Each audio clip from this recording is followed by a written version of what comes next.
Dobrý večer, milí priatelia. Volám sa Marta Konečná a budem vás spolu sprevádzať dnešným večerom s Larry Kiškom.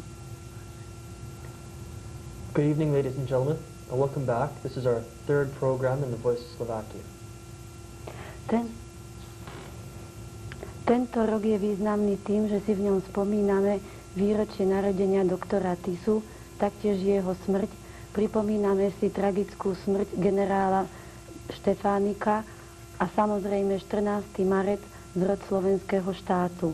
Po celej Kanade boli usporiadané rozličné podujatia a ani Winnipeg nezostal pozadu. Larry vám zhrnie v krátkosti tieto udalosti. It was a proud day for Slovaks when, on March 12, 1987, members of the Slovak community gathered to celebrate the signing of a proclamation declaring Slovak Independence Day. The ceremony began when Joseph Kiska, president of the Canadian Slovak League, branch number 1, delivered a speech in which he gave a brief history of the forming of the Slovak nation. The mayor of the city of Winnipeg, Bill Norrie, did the Slovak community the honor of reading and signing the proclamation. The signing of the proclamation gives official recognition of the historic event. This marks the first time that a mayor of Winnipeg and the Slovak community of Winnipeg have gotten together to celebrate the independence of Slovakia. The next day, the Slovak community rejoiced as the Slovak flag was flown from City Hall. The flags were allowed to fly all weekend.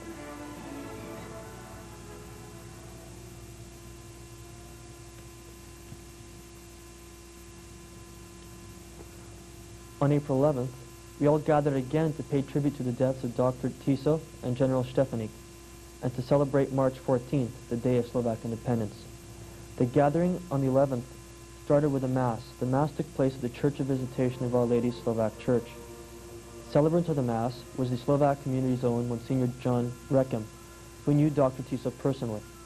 In order to get as many of the Slovaks as possible involved, several members of the youth were involved with the Mass. Seated at the head table were representatives of the different Slovak organizations in Winnipeg. The master of ceremonies for the event was Joseph Kiska of the Canadian Slovak League, branch number 1. Mr. L. Beshanovsky gave an account of the events of March 14, 1939. He was in Slovakia during the time of its independence. Gathered at the events were Slovaks of all age and generation. Monsignor Rechem spoke to the assembled group about Monsignor Dr. Joseph Tiso and General Milan R. Stefanik. Mrs. Mary Brashka of the Parish Council translated parts of Monsignor Rechem's speech into English for those who do not speak Slovak. Dr. Dusan Kratikvil entertained the crowd with several popular Slovak folk songs, while to end off the evening, the Zornička dancers performed some traditional Slovak dances. The Zornička dancers will be performing for the Bratislava Slovakia Pavilion during Folklorama this year. A teraz na rozveselenie nám zaspievajú naši mládenci Marian a Miro.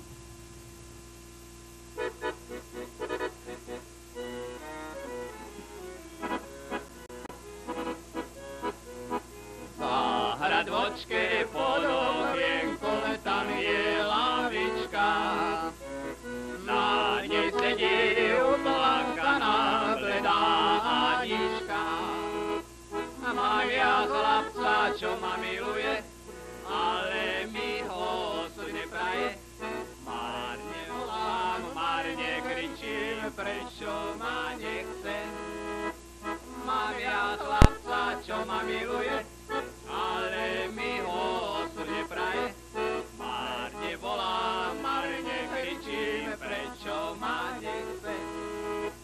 Sľuboval mi za 2 rôčky, že si ma vezme, že ma z nášho kostolíčka šťastnú odvedie. Ale som sa v láske sklamala, falošníka som milovala, do jeho falošných očí som sa dívala. Ale som sa v láske sklamala, falošníka som milovala, do jeho falošných očí som sa dívala.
Nasledujúcu časť vám prinesie inžinier Pavol Gočík. Dobrý večer. Vážení priatelia, dnes vám chceme predstaviť jedného z nás. Básnika, ktorý svojou literárnou tvorbou prerastol naše rodinné prostredie v Winnipegu, je známy v Kanade, Amerike i doma na Slovensku. V jeho osobe slovenský literárny svet získal nielen neobyčajne citlivého básnika, ale aj pútavého rozprávača príbehov dedinských detí, ako to vyjadril v knihách pre deti Dedinu očka Mila a Biele dni, ale aj prozaika, satirika, autora vtipných fejtónov a dramatika. I keď jeho dramatická činnosť je menej známa, napísal 2 celovečerné drámy a 3 jednodejstvové veselohry, ktoré vyšli i knižne a hrali sa na slovenských scénach. No najpôsobivejšia je jeho poézia vyhnancov, poézia emigrantov. Básne plné trpkosti, nostalgie, ale aj nádeje. Verím, že ste uhadli, o koho ide. Áno, dnes večer v štúdiu vítame básnika Ľuda Bešeňovského. Dobrý večer prajem. Pán Bešeňovský, vo vašej tvorbe dominuje Boh a národ. Bolo to neskoršie prebudenie, alebo sa to datuje z detstva? Víte, naša dedinka bola blízko Ružomberka a tam žil vodca národa Andrej Hlinka. Prichádzal do našej dediny aj do iných dedín a tam sme si uvedomili svoju národnú príslušnosť. A keď som študoval v učiteľskom ústave spišskej kapituly, mladý kňaz, profesor Miškovič, ktorý nás učil slovenčinu, ten vtláčal do nás nie len náboženské, ale národné povedomie, viete. Takže som za tie 4 roky v učiteľskom ústave úplne dozrel národne aj náboženský. Spomínate chlapčenský ústav. Predpokladám, že tam ste aj začali vaše prvé pokusy, vaše prvé zbližovanie s poéziou a s literatúrou vôbec. Máte pravdu. Prvý môj básnický pokus bol, profesor Miškovič ma poslal, aby som išiel napísať verš na oslavu direktora učiteľského ústavu. Vybral som sa a napísom, podarilo sa mi to. Potom sme mali tam vzdelávací krúžok Jána Holého. Tam som napísal veľkú sociálnu historickú drámu, do 30 stranovú, to som prečítal. A tento profesor Miškovič ma sprevádzal v tejto literárnej tvorbe, aj keď som učiteľoval v Liptovskej Svatej Mare. A práve on to bol, ktorý ma ako si prebúdzal takto literárne. Svatá Mara bola prvým mojim obdobím literárnym, kde som pôsobil 7 rokov. Druhým obdobím bol Dolný Kubín, kde som pôsobil 7 rokov a potom tretie obdobie bola emigrácia. Spomínate 3 obdobia. Mohli by ste nám povedať, o čom ste písali v tom prvom období, teda na tej Svätej Mare? Svätej Mare. Bolo to v rokoch 31. Keď som začal, bola tá hospodárska kríza veľká, roboty nebolo. Mladí ľudia z našich dedín odchádzali na banícke roboty do Francie a do Belgie. Z našej dediny tiež odchádzali, a keď odchádzal priateľ mladý, ja som vtedy napísal prvý verš a písal som, že baníci, vidím vám slzu na líci a v dlani cítim, ako srdce bije. S Bohom buď rodná zem, ideme do Belgie. V Svatej Mare som si vyhľadal na mape nejaké meno francúzskej osady vo vrchu, v horách, a písal som 2 roky román zo života baníkov vo Francii. Profesor Miškovič to poslal jeden úsek na uverejnenie a povedal mi prepracovať. Nikdy som sa k tomu nedostal.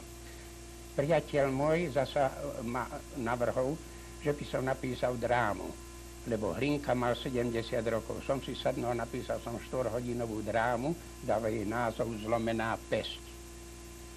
Po úspechu tomto som napísal druhú drámu, Nástup otrávených, tiež sociálnu zo života robotníkov, a tu som poslal do Slovenského národného divadla v Bratislave. Ale neprešla, lebo vraj Idove nebola únosná. Potom som zmenil veci a som začal, a vo Svatej Mare som napísal jednoaktovú veselohru Mrcha Nátora, ktorá bola aj uverejnená. A potom som začal písať verše a som dostal vo Svatej Mare potom aj literárnu cenu za prvú cenu za autonomistické verše je 1000 korún. Redakcia Slováka to vypísala. Takže ste začínali ako prozaik. Pokračovali ste v beletrii? No, neskôr? tak pre seba som písal verše a tak ďalej. A keď ten súbeh 1936 bol vypísaný, tak som poslal 10 veršov a dostal som prvú cenu 1000 korún. Spomínate beletriu, drámu, baj, veselú hru. Paradoxom je, že ako je možné, že ste dostali cenu za poéziu? Poézia ma vždycky bavila. Tento národný bard Žarnov a iný, čítal som ich zvláštne tohto mladého, ktorý zomrel 25-ročný, ten český básnik mladý, toho som si veľmi obľúbil, mal všetky jeho knihy, aj tak som sa stal ako si básnik a som písal tieto knihy pre tie vlastne verše pre. Ako vieme z vášho životopisu, roku 1938 ste sa stali učiteľom, organistom v metropole Oravy v Dolnom Kubíne. Spomenuli ste, že to bolo vaše druhé obdobie literárnej tvorby. Čím sa líšilo od predošlého a ako vplyvalo prostredie, kde ste pôsobili na vašu tvorbu? Keď vo Svatej Mare som si urobil program, že napíšem 4 knihy zo života detí na dedine. Bol to vlastne môj životopis. Tam som to aj začal písať, v Kubíne som dokončil prvú knižku a zaniesol do Matice slovenskej, ktorá ho vydala pod názvom Biele dni. Boli to huncúctva dedinského chlapca 12-10 ročného, bol to vlastne môj životopis. Ale v Kubíne nebolo času na písanie veľa. Sotva som sa tam obhliadol, prišla mobilizácia. Ako vojak som prešiel od Liberca až po Užhorod, po Mukačevo a späť. Popri tom som bol správcom školy, učiteľom, organistom. Ako literárne pracujúci som mal funkciu v každom spolku v Kubíne túto kultúrneho referenta. Takže na písanie nezostala času, ale i tak som si našiel čas a dokončil som druhú knižku pre deti, Biele dni, ktorú tiež vydala Matica Slovenská 1942. Potom v Kubíne som ešte napísal dve jednoaktové veselohry Gól a Nečakaný syn, ktorý tiež vydal Trávniček v Žiline. Minister školstva mal čítanku pre ľudové školy. A keďže prišiel slovenský štát, tak ho bolo treba od základu prerobiť, viete, lebo bola písaná pre Československú republiku, tak ja som mu prepracoval. Okrem toho som napísal veľa článkov do rozhlasu, do rádia o Orave a tak ďalej. A keď vyšiel nový školský zákon, potom som urobil, ma to znechutilo ako si, tak som potom urobil skúšku na mešťanské školy, som sa pripravoval. Tým moje literáčenie neskončilo tam. A ako vieme, tie dve knižky pre deti mali byť znovu vydané na Slovensku, myslím v roku 68. Mohli by ste nám dať čo povedať o tom? Raz bolo v matičnom čítaní dlhý článok pod názvom Ak ešte žije, chceli by sme o ňom počuť. Ja som sa prihlásil, lebo ma rehabilitovali a chceli tieto knižky vydať. Sme urobili aj smluvu, aj podpísal som všetko, ale potom prišla ruská okupácia a celá vec padla. Iste ste mali v Kubine nielen chuť, ale i v prípravi na ďalšie knižky. Alebo ste mali iné plány potom neskôr? No v Kubine nebolo času na písanie, viete. Prišla autonómia, v 39. slovenský štát.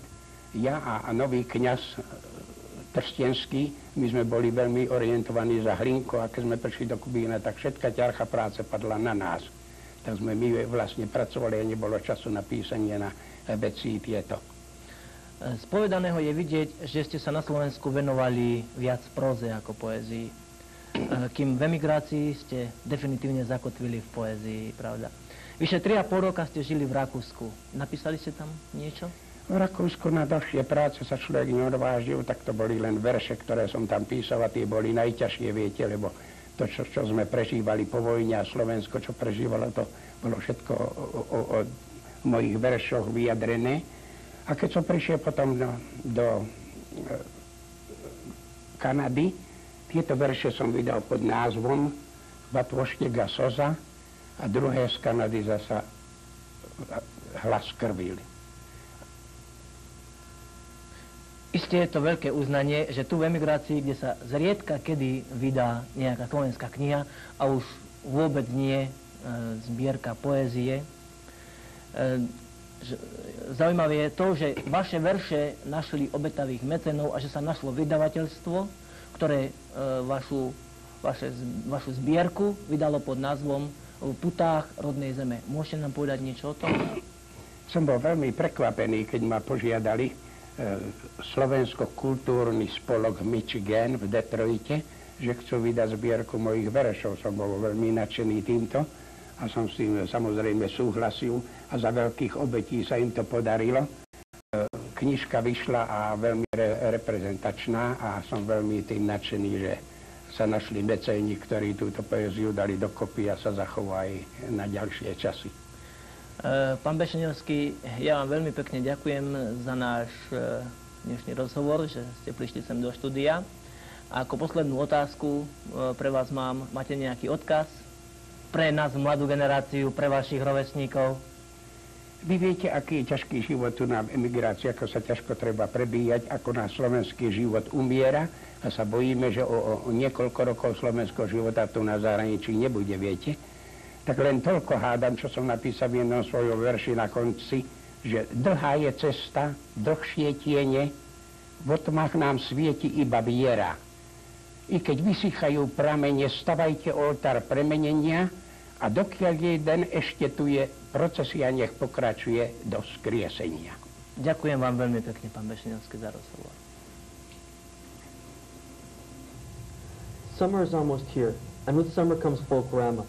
With me today I have Angela Kukica, the mayor of the Bratislava Slovakia Pavilion, and Yvette Marisky, the queen of that pavilion. Good evening, ladies. Good evening. Angela, how did you become involved with Folklorama? I came involved when I was about 13, and I just continued on from there doing different duties in the pavilion. Okay, Yvette, you're the queen. What are your responsibilities as queen? Well, my responsibilities started in about the middle of May, and they go straight through till Folklorama begins. And I attend different events, and once Folklorama starts, I'm basically a hostess for our pavilion. I answer people's questions and show them around our pavilion. Basically just speak with them.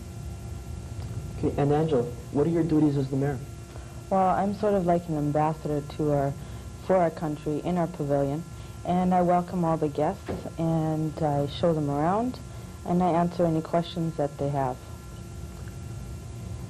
What are some of the highlights that the Bratislava Slovakia Pavilion has? Well, this year we have the Dunaj dancers, and they are from Hamilton, along with our own Zornička dancers, and we have our display scene this year, which is wooden ceramics. And then we have also our taste-tempting menu, and of course our famous torts and strudel. And Yvette, when is Folklorama and where is the pavilion? Well, Folklorama starts on August 9th, and it goes through till August 15th. And our pavilion is located at 353 Mountain Avenue at the corner of Mountain and Aikens. I'd like to thank you both very much for joining me here today, and I hope you both enjoy Folklorama. Thank you. Thank you. Na Folklorame nám bude tancovať domáci súbor našich detí Zornička, ako i tiež hostujúci súbor z Hamiltonu Dunaj. Je teraz malá ukážka z našeho programu Zorničky.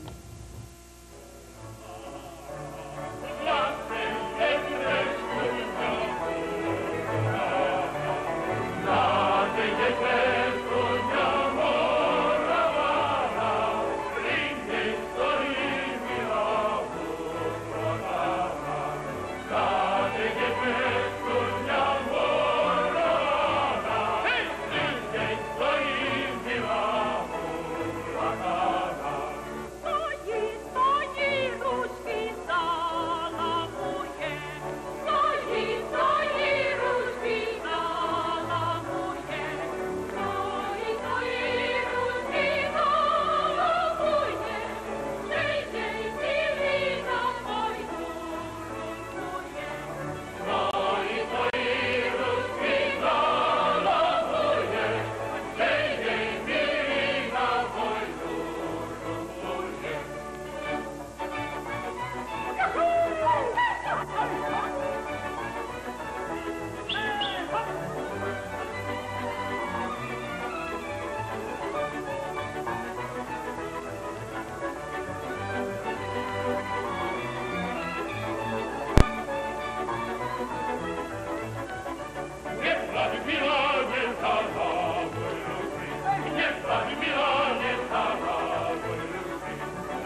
A na záver pár krátkych informácií. Ako ste si mohli prečítať, v kanadskom Slováku vyšla nová kniha profesora Vnuka pod názvom Mať svoj štát znamená mať svoj život, ktorú si môžete objednať v kanadskom Slováku alebo cez naše vysielanie. Profesor Vnuk sa v súčasnosti pripravuje navštíviť Manitobu, pravdepodobne v júli. Farnosť Slovenského kostola vás všetkých srdečne pozýva na kostolný piknik u modlov, ktorý sa bude konať 12. júla o 1 hodine po obede. Kanadská Slovenská liga pripravuje tiež piknik druhý víkend v septembri, miesto a čas budú oznámené dodatočne. Kanadská Slovenská liga vás pozýva aj na dožinkovú zábavu, ktorá sa bude konať v mesiaci októbri na obvyklom mieste. Pozvánky budú všetkým poslané. Ďakujeme vám za našu spoločnosť a dovidenia na jeseň. And now for your information. The Slovak World Congress will be meeting in Toronto on June 19th to July 5th. Also, the convention of the Canadian Slovak League will take place in Toronto from July 11th to 15th. Just recently on June 12th, the remembrance of the Baltic Holocaust took place. In this, Joe Kiska, the chairman of the International Black Ribbon Day Manitoba Committee, as well as president of the Canadian Slovak League Branch Number 1, was one of the main speakers. On August 23rd, 1987 of this year, International Black Ribbon Day will be holding a rally at Memorial Park just across from the legislature. The day is Sunday, August 23rd at 7 p.m. And finally, we'd like to just take a few minutes to remember two Slovak pioneers. Sylvester Konečný of Sanford, Manitoba came to Canada as a 23-year-old man in April 60 years ago. And Stephen Bohunický, possibly the oldest living Slovak pioneer in Winnipeg. He was born in 1897, is a veteran of World War I, and came to Canada in April 1925. We'd like to thank you for joining us tonight, and we'd like to say thank you, and see you next time.